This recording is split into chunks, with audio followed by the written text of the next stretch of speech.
Assalamualaikum. Terima kasih kerana mengikuti YouTube video saya kali ini. Jadi saya nak memperkenalkan diri saya. Nama saya Rafidah binti Abdullah, pakar punding, perubatan dan buah pinggang. Saya juga merawat sakit-sakit COVID-19 ya dari hari sehari di hospital. Itulah kerja seharian saya. Jadi saya nak buat saranan di sini ya. Kenapa anda perlu ambil produk-produk lah? Kan banyak produk kat pasaran kan? Kenapa anda perlu ambil produk-produk bila anda dijangkiti COVID-19? Jadi saya rasa anda pun selalu dengar kan saya cerita pasal saya memang anti produk. Tapi kali ni saya nak cakap kenapa anda perlu ambil produk. Kalau betul lah anda suka sangat produk. Saya tengok masyarakat Malaysia ni tak habis-habis produk. Saya pun tak tahulah kenapa. Okeylah. Jadi ada 3 sebab. Kalau anda nak jadi 3 sebab ni, anda ambil lah produk. Nombor 1, anda hendak organ anda rosak. Jadi organ buah pinggang rosak, organ hati rosak. Okey, organ hati, saya terang cakap kalau organ hati memang tak ada rawatan. Kemungkinan besar anda akan meninggal dunia. Jadi boleh tengok YouTube yang dekat atas ni, saya bagi link ya. Dia dah cerita bagaimana seseorang itu ambil produk kononnya untuk penyakit buah pinggang. Anda tengoklah minit yang ke-37 Dan video ni adalah video antarabangsa ya. Orang pergi undercover tengok dan cerita-cerita macam-macam dalam video ni. Jadi ada seorang tu dia cerita kat sini bila ambil produk untuk kononnya baikkan buah pinggang, hatinya pula rosak, bapaknya dah menjadi arwah. Jadi kalau samalah. Kalau anda nak ambil produk-produk, tak kira lah apa jenis produk pun, ambil lah. Kalau anda nak hati anda rosak. Kedua, buah pinggang anda rosak. Buah pinggang anda rosak ini dah terabur lah kat hospital sekarang. Lepas baik daripada COVID-19 tu, anda fikir, dengar dalam WhatsApp lah, anda tengok dalam YouTube lah, anda tengok daripada Facebook lah, produk A, produk B, produk C. So anda pun beli semuanya. Padahal anda dah baik dah benda tu. COVID tu anda dah baik dah. Tapi masalahnya sekarang dah timbul baru pula penyakit organ anda rosak pula. Astaghfirullahalazim ya.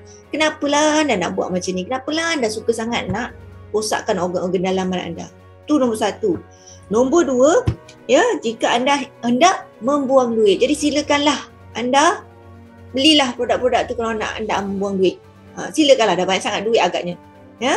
Jadi walaupun bagaimanapun bila organ saya contohnya buah pinggang rosak, anda jangan lupa bila doktor kata anda kena bayar RM5,000 sebulan untuk rawatan buah pinggang, jangan pula anda kata tak ada duit.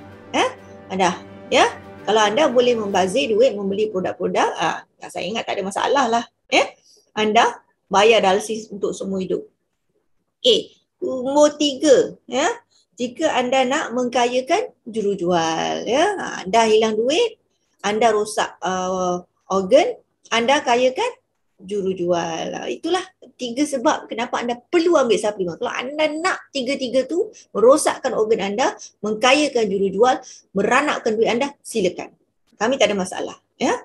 Jadi yang seterusnya saya penat jugalah nak cerita dekat dalam media sosial. Bila saya cakap produk sampah, semuanya minta senarai. Mana ada senarai? Saya pun tak tahulah produk-produk apa yang ada kat luar sana yang saya tengok semuanya sampah. Ya. Lepas saya cerita pasal ini, saya akan bagi senarai apa sebenarnya rawatan-rawatan COVID-19. Jadi bila anda tahu apa rawatan dan yang lain-lain itu semua sampah. Senang cerita. Ya.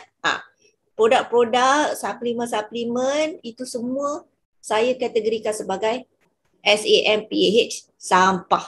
Ya, jangan sentuh. Ya, kecuali anda nak buat benda 3 yang saya sebut tadi. Ya. Jadi ingat tak ada senarai. Bagi saya semua pun sampah. Ya, kecuali apa-apa yang doktor yang merawat anda dekat hospital tu bagi. Full stop. Tak ada benda lain. Yang lain-lain anda beli ke, kawan belikan ke, beli kat mana-manalah, semua sampah. Ya, sebab anda tidak memerlukan benda-benda itu dan benda-benda itu kemungkinan merisikokan organ anda rosak. Jadi automatik dia jatuh sebagai sampah. Okey, yang ketiga pula saya nak ceritalah pasal rawatan COVID-19 ya. So, jadi saya rasa anda pun tahu ya, faham apakah kategori-kategori COVID-19 ya. Kategori 1, 2, 3, 4 dan 5. Saya pasti anda ingatlah apa dia kategori ya. 1, 2, 3, 4 dan 5. Jadi saya sarankan anda tengok balik video saya buat ini ya. Jadi saya nak terangkan, kalau kategori 1 anda tak rasa apa langsung. Jadi anda tak perlu buat apa langsung. Okey? Ini maknanya asymptomatic, tiada gejala.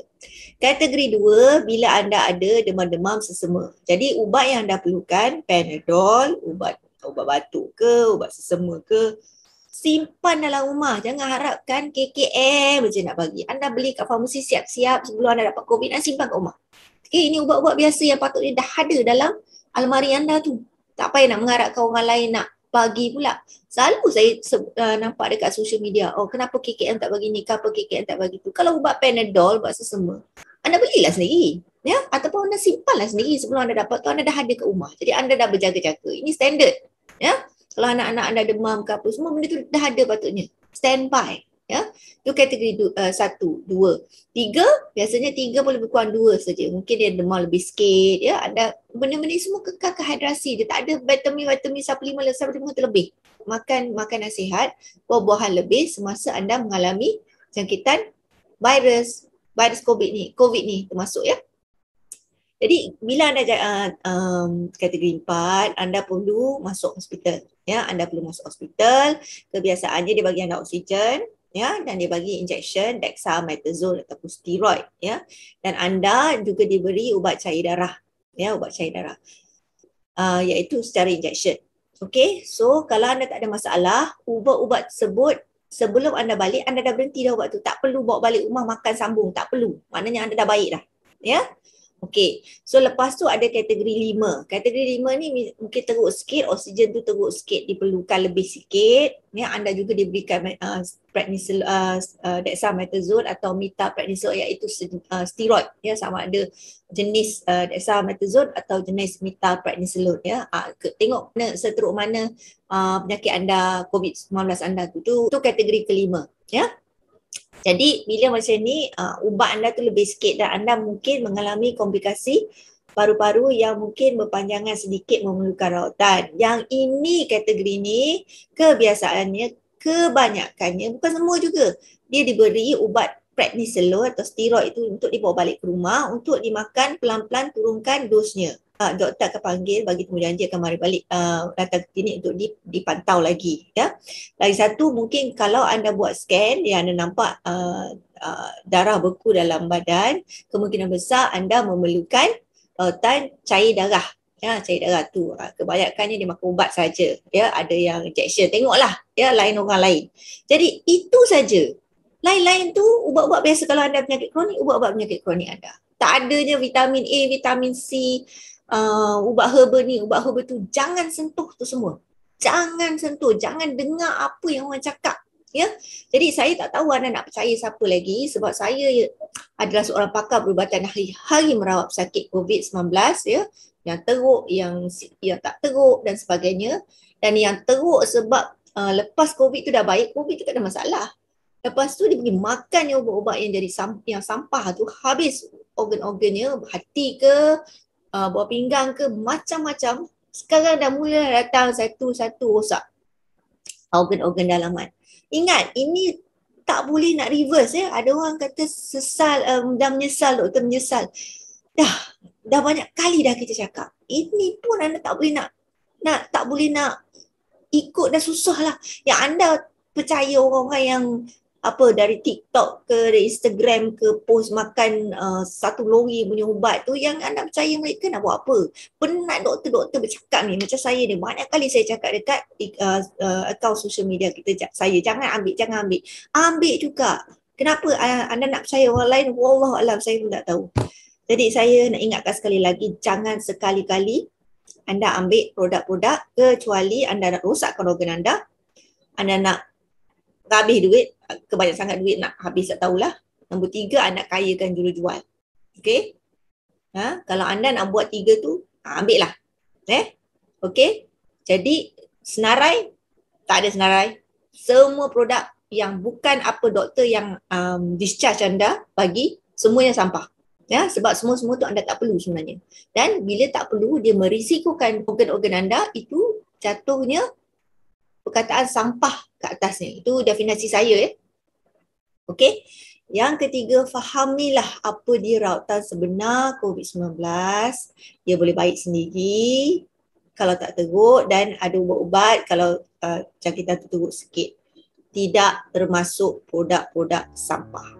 Jadi, sekali lagi saya ingatkan, jangan sentuh, ya. Percayalah kepada kami yang merawat anda. Saya tak nak tengok anda sampai ke hospital dalam keadaan teruk organ-organnya. Okey? Dengan itu, saya akhiri di sini. Jadi, ingatlah pesan-pesan saya, ya. Dan insyaAllah kita semua akan sihat, ya. Dan makan makanan sihat saja. Jangan makan-makan suplemen untuk mengelakkan COVID kononnya. Tak ada. Semua tu tak ada. Yang hanya akan menyelamatkan anda daripada sakit apa-apa ialah gaya hidup sihat. Kalau dari segi COVID, mencegah dia teruk adalah vaksin. Dan nak mengelakkan dapat COVID sendiri, mesti praktikan SOP yang ketat.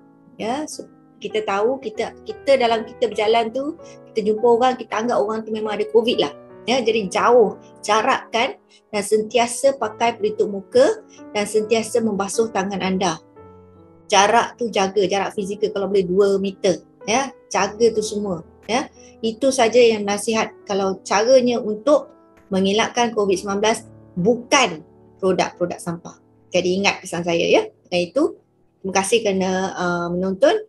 Dan insyaAllah saya akan hasilkan video-video akan datang. Sila subscribe di YouTube channel saya ini. Assalamualaikum.